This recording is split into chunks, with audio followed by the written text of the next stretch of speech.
Assalamualaikum warahmatullahi wabarakatuh. Alhamdulillahi rabbil alamin. Hamdan katsiran tayyiban mubarakan fih. Wassalatu wassalamu ala asyrafil anbiya'i wal mursalin. Sayyidina Muhammadin al-amin. Wa ala alihi tahirin at-tayyibin. Wa ashabil muhtadin al-muhtadin. وتابع التابعين بإحسان إلى يوم الدين وعلينا ومعهم وفيهم برحمتك يا أرحم الراحمين. نويت التعلم والتعليم وتذكر والتذكير والنفع والانتفاع والإفادة والاستفادة والحث على التمسك بكتاب الله وسنة رسول الله والدعاء إلى الهدى ودلالة إلى الخير ابتغاء وجه الله وقربه ورضوانه وثوابه من الله سبحانه وتعالى على ما نرى مشايخنا ومربنا حبيب عمر بن محمد بن سالم بن حبيب وعلاني أن الله يرزقنا علما نافعا والعمل به ورزقا واسعا حلالا طيبا مباركا فيه وعملا متقبلا برحمتك يا أرحم الراحمين ويا أكرم الأكرمين ويا أجود الأجودين. قال المصنف رحمه الله تعالى ونفعنا به بعلومه في الدارين آمين إلى أن قال حضرة المحترمين والمحترمات, para alim ulama, para sepuh bini sepuh, para ustadz wal asatidah dan segenap jajaran takmir Masjid Al-Ikhlas yang dirahmati Allah Subhanahu wa taala beserta seluruh para jemaah Masjid Al-Ikhlas, Bapak Ibu semuanya. Nah, semoga Allah Subhanahu wa taala pada saat ini kita telah melaksanakan salat maghrib berjamaah dan kita lanjutkan dengan berzikir dan mengaji untuk menambah keilmuan kita, menambah ketakwaan kita, untuk bertambah kedekatan kita dengan Allah dan Rasul-Nya. Yang akan kita baca pada saat ini adalah kitab hadis Nabi Muhammad SAW yang disusun oleh beliau guru kita Al-Habib Umar bin Muhammad bin Salim bin Hafid Habibullah Ta'ala matanallahu bituli umrihi bihayati amin amin ya rabbal alamin.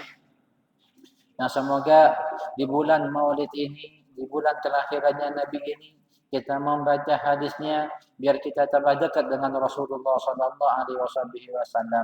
dan mengamalkan sunnah-sunnahnya Rasulullah. Karena hakikat dari cintanya kepada Allah dan Rasulnya adalah mengikuti apa yang dibawa oleh Nabi-Nya, mengikuti sunnah-sunnah Nabi-Nya, mengikuti apa yang dibawa oleh Nabi-Nya. Dan ini adalah bagian dari sunnah Nabi Muhammad SAW yang akan kita baca pada malam ini. Kita lanjutkan hadis yang keempat. An Abi Hurairah radhiyallahu ta'ala anhu anin Nabi sallallahu alaihi wasallam qala. Diceritakan oleh Abi Hurairah radhiyallahu anhu, telah kita ketahui sebelumnya bahwasanya Abi Hurairah adalah salah satu sahabat Nabi yang paling banyak meriwayatkan hadis. Walaupun beliau tidak lama bersama baginda Nabi Muhammad sallallahu alaihi wasallam, akan tetapi beliau banyak meriwayatkan hadis daripada sahabat-sahabat yang lain. Dan Abi Hurairah adalah salah satu sahabat yang populer dengan ahli suffah, dengan sebutan ahli suffah. Beliau adalah salah satu sahabat yang tinggalnya di masjid. Karena beliau bukan asli orang Madinah. Beliau asli dari luar Madinah. Dan beliau hijrah ke Madinah dan bertempat tinggal di Masjid Nabi Muhammad sallallahu alaihi wa ala alihi wasallam. Ini adalah Abi Hurairah yang sebelumnya sudah kita ketahui tentang sedikit ataupun sepintas dari kisah-kisah beliau yang pernah kita sampaikan di pengajian sebelumnya.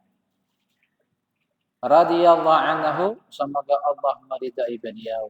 Anin Nabi sallallahu alaihi wasallam qala, dari baginda Nabi Muhammad sallallahu alaihi wasallam beliau bersabda, "Athqalus salati 'alal munafiqin salatul isya'i wa salatul fajri."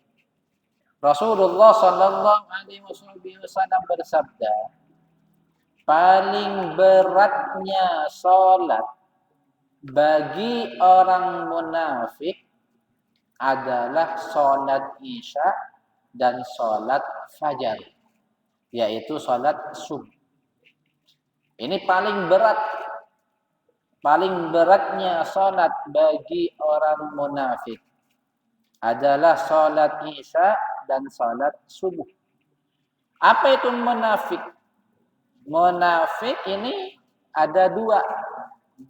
Munafik yang pertama dalam hal agama, yang munafik kedua dalam hal duniawi. Munafik yang pertama yang terkait masalah agama, dia secara zahir Islam sebagaimana orang-orang Islam yang lain. Akan tetapi dalam hatinya bukan muslim, dia kufur.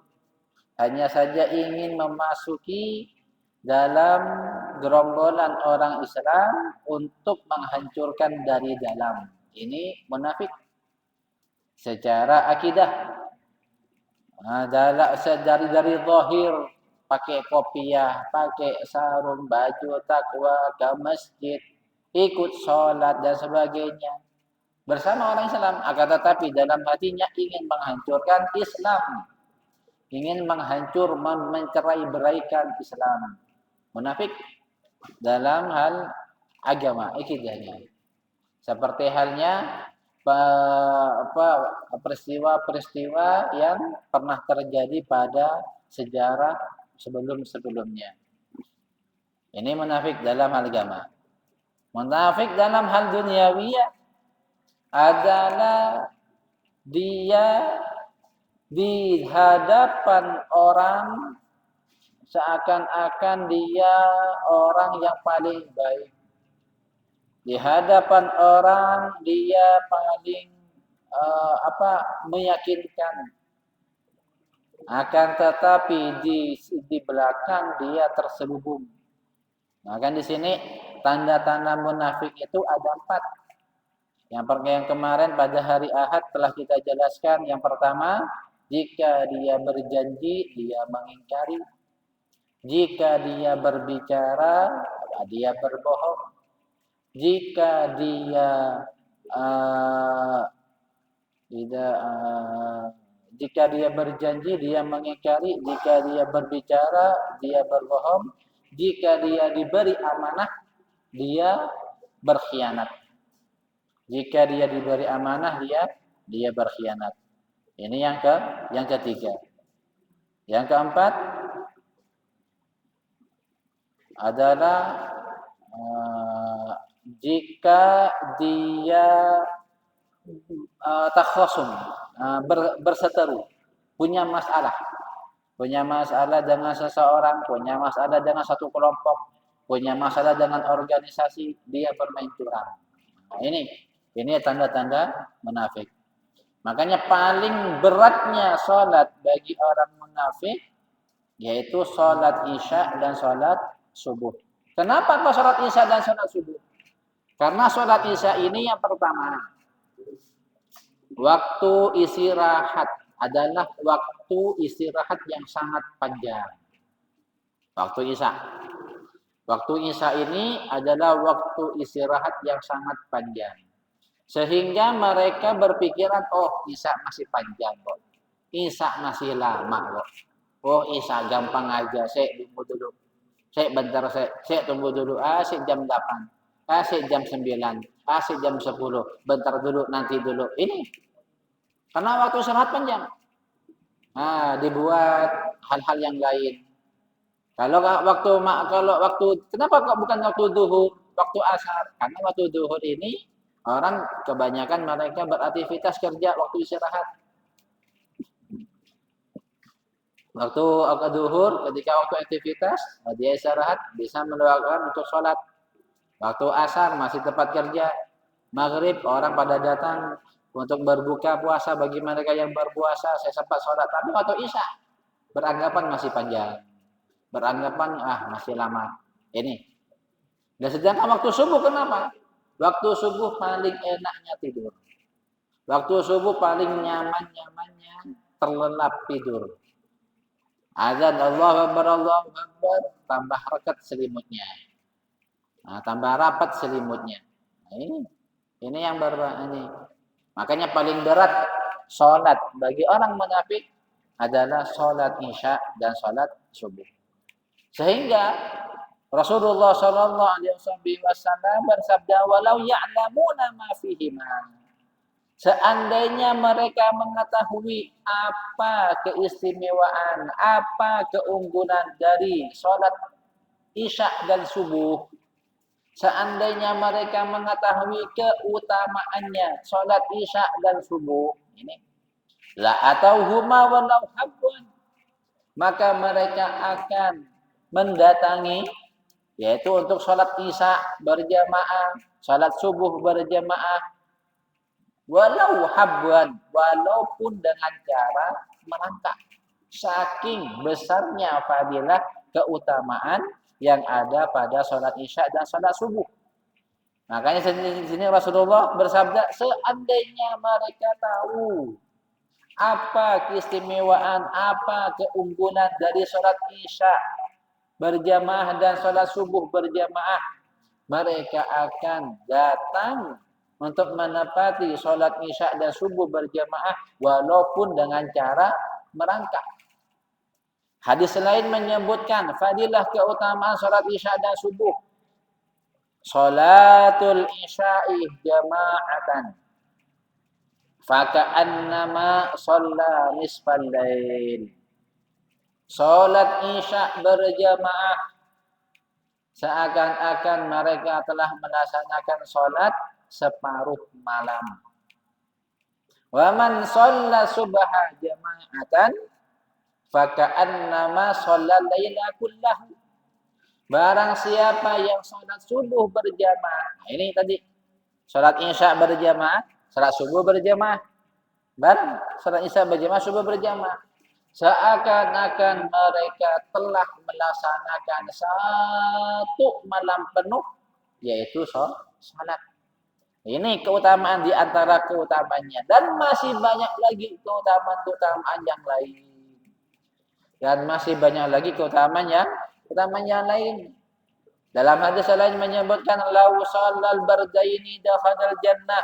Seandainya mereka man shalla bardaini, barang siapa yang salat dua salat bardain, yang adem, yang waktu adem, dakhalal jannah, maka mereka masuk surga. Apa salat bardain ini? Asar dan subuh. Nah, fadilahnya asar di sini, fadilahnya subuh disebutkan. Nah, di sini banyak lagi hadis-hadis yang menjelaskan keutamaan salat isya dan hadis-hadis yang menjelaskan keutamaan salat subuh. Nah, di sini walaqad hamamtu an amura bis salati fatuqam, dan sungguh aku telah berkeinginan. Nah, ini keinginan. Jadi kalimat berkeinginan, Rasulullah ada keinginan dalam hati, akan tetapi tidak terlaksanakan. Ini keinginan Rasulullah. Maka di sini dari lafaz hammamtu ini, dari kalimat keinginan ini menjadi beberapa hukum dalam menurut pendapat ulama. Nanti kita jelaskan. Walaqad hammamtu, dan sungguh aku berkeinginan. Ana amuru bisolati fatuqum, untuk memerintahkan seseorang untuk salat, fatuqum, maka dilaksanakan itu salat.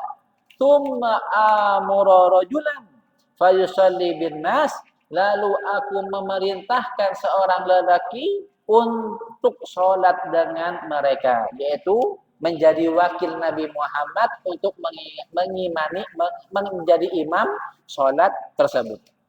Jadi Rasulullah ada keinginan ketika waktu sholat tiba. Nah, ketika waktu sholat tiba, Rasulullah menyatakan, ayo laksanakan sholat. Nah, laksanakan sholat. Dan Rasulullah menyuruh seseorang untuk menjadi wakil dari imam. Jadi wakilnya beliau untuk menjadi imam sholat tersebut. Tapi ini keinginan. Jadi keinginan. Walaqad hamamtu. Dan sungguh aku berkeinginan untuk memerintahkan sholat, untuk melaksanakan sholat iqamah tadi, dan menyuruh seseorang untuk menjadi imam sholat mewakili Rasulullah. Thumma antaliqu ma'i birajulin birijalin ma'ahum hazamun min hatamin illa qaumin la yashhaduna sholata fa uharriqu alaihim buyutahum binar. Lalu saya berangkat pergi bersama beberapa lelaki, sedangkan mereka membawa seikat kayu bakar. Dan ngapain? Untuk mendatangi suatu kaum yang tidak ikut sholat berjamaah tersebut, yang tidak ikut melaksanakan sholat berjamaah. Lalu ngapain? Fa'uharriqu alaihim buyutahum binar, dan memerintahkan dan membakar rumah-rumah mereka, untuk membakar rumah mereka. Nah, ini di sini memberi pemahaman bahwasanya saking pentingnya sholat berjamaah, saking istimewanya sholat berjamaah, sampai-sampai Rasulullah sendiri ada keinginan untuk mendatangi rumah-rumah yang tidak sholat berjamaah. Diapain? Dibakar. Akan tetapi hanya keinginan saja. Kenapa demikian? Karena saking pentingnya sholat berjamaah. Saking pentingnya Rasulullah sholat berjamaah di masjid. Bahkan dalam hadis lain menyebutkan la sholatah di jaril masjid illa fil masjid. Tidak diterima, tidak ada keutamaan sholat bagi orang yang dekat, yang rumahnya dekat masjid, kecuali mereka sholatnya di masjid.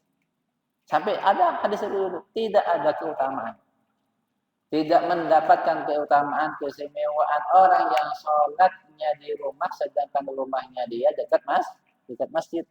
Nah, di sini. Nah, maka di sini ada beberapa hukum. Karena lafaz hammam itu di sini, maka hukum sholat berjamaah adalah ada yang menyatakan wajib.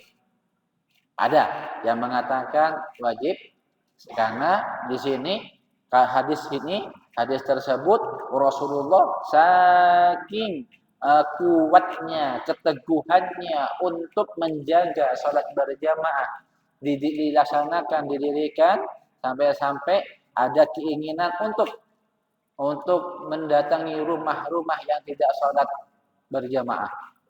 Nah, di sini. Yang kedua, ini yang muktamad. Sholat berjamaah di masjid hukumnya adalah sunnah kifayah.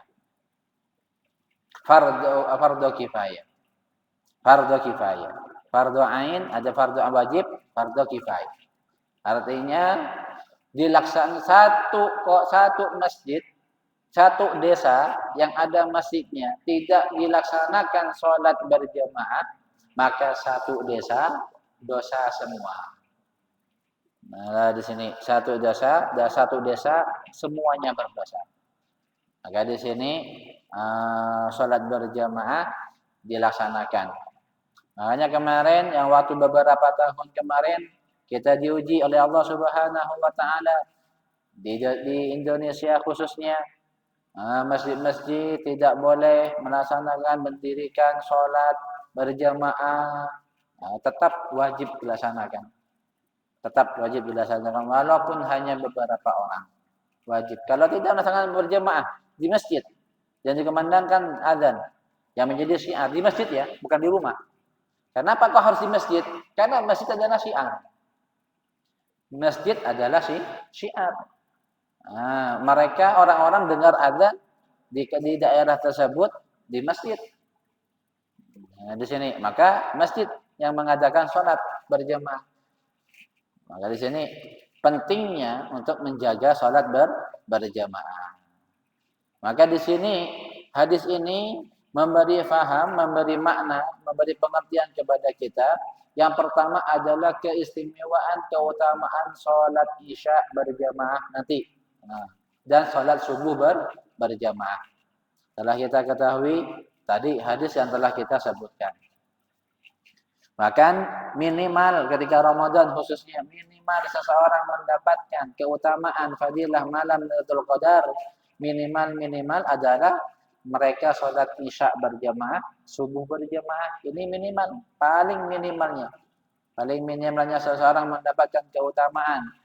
Nah, keistimewaan di malam Lailatul Qadar ketika bulan Ramadan, subuh isya berjamaah, subuh berjamaah, makanya jangan ditinggalkan. Sinilah keistimewaan salat isya dan subuh berjamaah. Dan salat juga salat berjamaah zuhur, isya, zuhur, asar, maghrib, isya dan sebagainya. Wa anahu anin Nabi sallallahu alaihi wasallam diceritakan pula dari Abi Hurairah dari baginda Nabi Muhammad sallallahu alaihi wasallam bersabda, "Ijtanibus sab'al mubiqat." Jauhilah tujuh hal yang menghapus atau tujuh hal yang mencelakai. Artinya tujuh hal dianggap sebagai dosa besar. Jauhilah tujuh hal yang menghancurkan. Jauhilah tujuh hal yang merugikan. Jauhilah tujuh hal yang akan menjadikan kita rugi selama-lamanya dunia maupun di akhirat. Dan tujuh ini hanya disebutkan di sini. Tujuh ini memberi makna, bilangan ini memberi makna adalah bahwasanya tidak hanya tujuh, ada beberapa banyak. Ada beberapa hal yang harus kita jauhi, tidak hanya tujuh. Akan tetapi di sini disebutkan hanya tujuh. Akan tetapi tujuh hal di sini adalah suatu hal yang sangat mencelakai diri kita dan sangat berbahaya pada diri kita di dunia maupun di akhirat. Apa? Tujuh hal yang mencelakai. Tujuh hal yang sangat mencelakakan pada diri kita di dunia maupun di akhirat. Yang pertama adalah asyirku billah, syirik kepada Allah, menyekutukan Allah. Nah, di sini menyekutukan Allah Subhanahu wa taala secara i'tiqad, keyakinan, secara lisan, ucapan, secara perbuatan, sikap dan sebagainya. Maka jauhin secara i'tiqad, keyakinan, contohnya misalkan dia was-was terhadap keberadaan Allah. Was-was, apa? Apakah ada enggak ya? Ada Allah enggak ya? Kan enggak terlihat ya begini. Hati-hati. Segera hilangkan pikiran tersebut. Segera hilangkan was-was tersebut. Dengan segera mengucap kalimat La ilaha illallah dalam hati dan kuatkan, mantapkan keyakinan.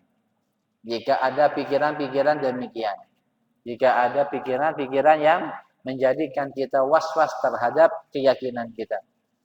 Nah, di sini. Makanya dalam Aqidatul Awam, aqaid yang dijelaskan ada 50. Nah, 20 sifat wajib bagi Allah, 20 sifat mustahil bagi Allah, 1 sifat yang jawas bagi Allah, 4 sifat wajib bagi Nabi, 4 sifat mustahil bagi Nabi, dan 1 sifat jawas bagi Nabi dan Rasul. Ini di sini. Bahkan ketika juga sama, ketika syak was-was terhadap kenabian. Wah, hati-hati. Was-was terhadap kenabian Nabi Muhammad. Di sini. Sampai tidak meyakini ini. Maka di sini salah satu nabi yang yakin keberadaannya dan ada kuburannya secara ittifaq, secara yakin, yang pertama adalah Nabi Muhammad sallallahu alaihi wasallam. Ini di Madinah. Yang kedua adalah Nabi Ibrahim. Ini ittifaq ulama keberadaannya, yaitu di Palestina, di Khalil. Yang ketiga adalah Nabi Hud di Yaman. Nabi Hud di Ahqaf, di Wadi Ahqaf. Bahkan tempatnya pun disebut dalam Al-Quran Wadi Ahqaf. Surat Al-Ahqaf. Dari sini. Di dunia nggak ada nama Al-Ahqaf kecuali hanya di Yaman. Nah, dan di sana ada nabi namanya Nabi Hud. Hanya 3 nabi yang muttafaq. Kalau masa dia was-was, masa iya ada nabi begini, masa begini. Makanya sekarang ada beberapa penelitian keilmuan, yaitu menggiring seseorang untuk tidak meyakini keberadaan Rasul, untuk tidak meyakini keberadaan Nabi. Ini digiring dengan berbagai macam hal, dengan berbagai macam cara. Contohnya seperti apa? Ada ilmuwan mengatakan bahwasanya manusia itu asal muasalnya dari monyet. Otomatis dia keturunan monyet berarti. Enggak seperti itu. Seakan-akan menafikan, menghilangkan keberadaan Nabi Adam alaihissalatu wassalam. Dari sini. Tentang banyak lagi pembahasan-pembahasan yang lain. Ingin menggiring mereka untuk tidak mengimani kepada Nabi dan Rasul. Ada lagi keilmuan yang menyesatkan bahwasanya agama itu adanya agama oleh seseorang. Seseorang itulah pencetusnya agama. Digiring seperti itu. Digiring seperti itu. Sekarang ini menyesatkan.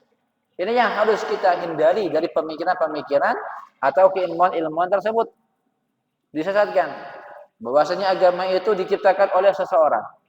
Seseorang itu yang membawa agama itu sehingga agama tersebut menyebar dikarenakan orang tersebut. Ini yang menyesatkan.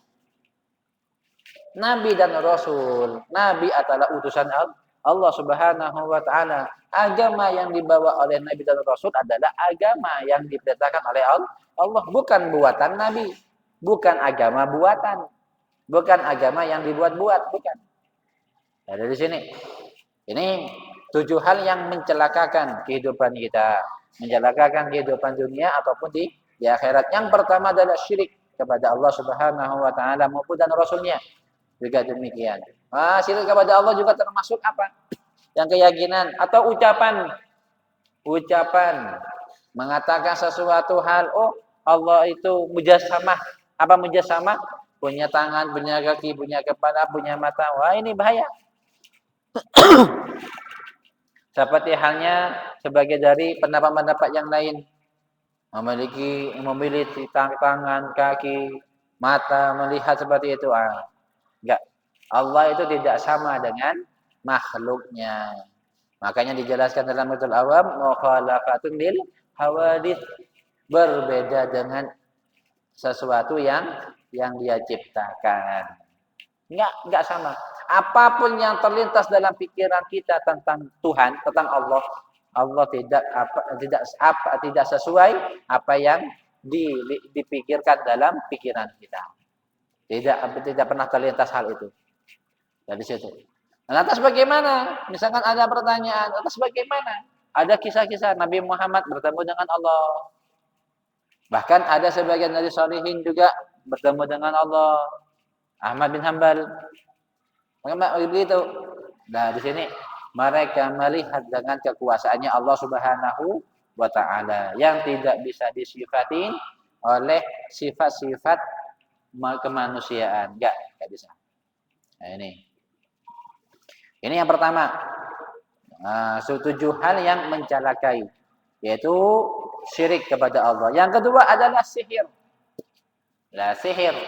Menggunakan sihir. Apa itu sihir? Sihir adalah sesuatu hal guna-guna yang melibatkan dengan jin. Melibatkan dengan bantuan jin. Ini masuk kepada syirik. Bahkan sholatnya orang yang enggak hanya mendatangi, enggak hanya melakukan, percaya aja. percaya aja sama sihir. Udah. Sholatnya 40 tahun hilang. Hilang. Nah ini percaya aja sama sihir. Nah di sini nggak ada. Lantas bagaimana perbedaannya sihir dengan apa? Dengan ruqyah, dengan bacaan doa-doa yang kita sebutkan itu. Nah, beda.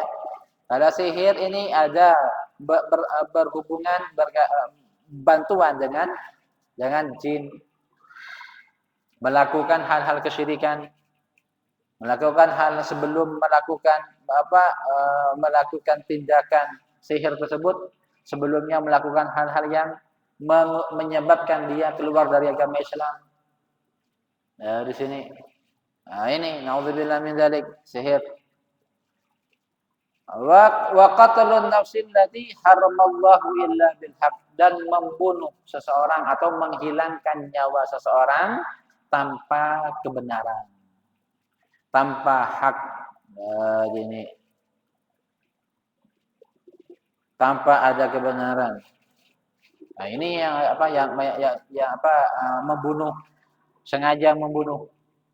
Beda hanya kalau membunuh secara benar. Apa itu? Kisos. Kisos, dia membunuh si A, membunuh B misalkan, maka si A tadi juga dikisos, dibunuh. Ini bunuh secara benar. Atau bunuh dikarenakan peperangan. Nah, bunuh karena peperangan, jihad.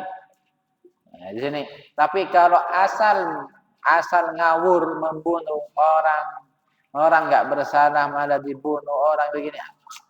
Ini bahkan disebutkan ini adalah sebagai bagian dari bentuk dosa kezaliman antara dia dan Allah, begitu juga dan Bani Adam, menghilangkan nyawanya. Menghilangkan, karena yang layak membunuh, menghilangkan nyawa seseorang adalah Allah Subhanahu wa taala. Sedangkan dia juga melakukan kezaliman terhadap si fulan tersebut. Kalau dia itu muslim, yang dibunuh tadi muslim, di sini. Nah, dia itu adalah sebagai bentuk kezaliman yang akan diminta pertanggungjawaban kelak di akhirat. Ini. Wa akalu riba, dan memakan riba. Nah, ini riba. Riba ada riba nasa, ada riba liyat, ada riba fadl. Itu dijelaskan nanti di kitab fikih. Riba liyat, riba nasa, riba fadl, penjelasannya panjang untuk masalah riba. Intinya makan riba. Makan riba. Terus wa akalu malal yatim, dan makan harta anak yatim. Nah, di sini adalah di antara salah satu 7 hal yang mencelakai di dunia maupun di akhirat. Makan harta anak yatim, ini hati-hati. Wabil khusus ketika misalkan tiga keluarga misalkan ya, ayah, ibu, anak, atau 4, ayah, ibu, anak laki-laki, anak perempuan. Misalkan yatim, mati, meninggal bapaknya, maka dia meninggal 3. Jadi 2 anak ini yatim. Jadi ini ibu. Sekarang menjadi yang harus diperhatikan, yang harus diingatkan. Ini harta warisan yang ditinggal oleh suaminya atau ayah mereka, ini adalah harta warisan. Adalah harta anak yatim. Yang harus dijelaskan hartanya. Yang harus diperjelas hartanya. Mana miliknya si anak, mana bagiannya si ibu.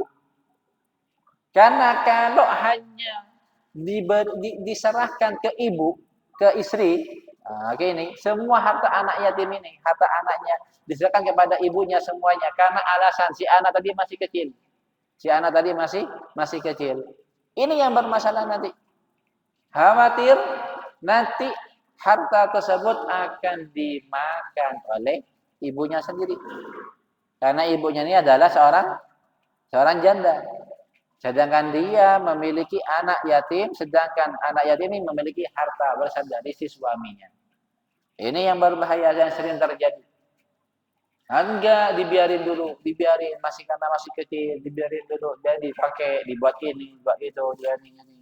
Memang ada istilahnya dalam permasalahan dalam fikih, kalau misalkan anak tersebut masih belum layak untuk memegang itu harta, masih belum bisa, maka disimpan, dititip, bukan dipakai. Disimpan dulu, dititipkan dulu. Nah, terus lantas bagaimana untuk kehidupannya dia, untuk keseharian mereka? Ya, kalau memang dia si ibu istri tadi miskin, nah, di keluarga tadi miskin, maka gunakan harta yang dia miliki. Biar tidak bercampur aduk harta warisan antara si istri dan juga si anak tadi, atau si janda tadi sama si yatim tadi. Ini harus diperhatikan. Makanya ketika wafat langsung dibagikan, biar tahu, oh hartanya sekian, oh hartanya sekian, maka biar tahu. Nah, misalkan dibutuhkan, ambil hartamu sesuai dengan kebutuhan masing-masing dari anak tersebut. Terus watawali yaumaz zahfi, dan lari dari medan perang. Ini di antara 7 hal yang mencelakai di dunia maupun di akhirat. Lari dari medan perang. Ketika diumumkan perang antara Islam dan orang kafir, perang terjadi, dia lari. Dia lari duluan. Belum perang dia lari. Nah, ini bahkan kalau dia lari dari medan perang dan dia mati, ini naudzubillah min dzalik. Dosanya lebih besar. Wa qadzaful muhsanat al-ghafilat mu'minat, dan menuduh seorang wanita yang mukminat, seorang wanita muslim atau laki-laki yang Islam, menuduh dia berzina tanpa ada keterangan saksi. Nah, ini saksi itu berapa orang? 4 orang. 4 orang. Ini di sini menuduh seseorang berzina, yaitu adalah di antara dosa besar. Ini adalah hadis Nabi Muhammad SAW. Di antaranya adalah di antaranya 7 hal yang harus kita jauhin. Jadi karena 7 hal tersebut adalah suatu hal yang menjelakai kehidupan kita di dunia maupun di akhirat, dan di antaranya juga adalah suatu hal yang harus kita perhatikan dan harus kita simak betul dalam keseharian kita. Semoga apa yang menjadi kemanfaatan kita semua semoga jadi yang bermanfaat dan barokah, dan semoga di bulan Maulid ini kita senantiasa menghidupkan sunnah Nabi Muhammad sallallahu alaihi wasallam. Ala hadhihi ya menurut salihah, semoga Allah Subhanahu wa taala ila hadratin Nabi Muhammad sallallahu alaihi wasallam. Al-Fatihah. Alhamdulillahirabbil alamin arrahmanir rahim maliki yaumiddin.